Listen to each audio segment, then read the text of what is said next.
கோயில்ல சாமி கும்பிட்டோம். இந்தாங்கக்கா சாமி பிரசாதம். இல்ல சிஸ்டர், வேணாம் சிஸ்டர். அக்கா கோயில் பிரசாதத்தை வேண்டான்னு சொல்லக்கூடாதுங்கக்கா. இந்தாங்கக்கா.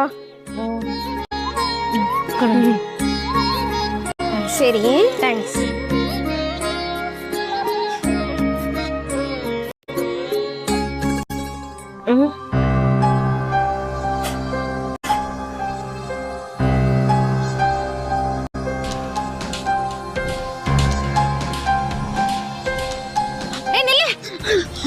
என்ன பண்ணிட்டு இருக்க? அந்த பொண்ணு எப்படி படுத்து கிடக்கா? நீ தானே கொஞ்ச நேரத்துக்கு முன்னாடி அந்த பொண்ணு பிரசாதம் கொடுத்த. ஏய், மயக்க மருந்துகள் தான் அந்த பொண்ணு கிடக்குற இதெல்லாம் திருட பாக்குறே நீ. ஏய், ஆமா, உன்னை எங்கேயோ பார்த்த மாதிரி இருக்கேன்.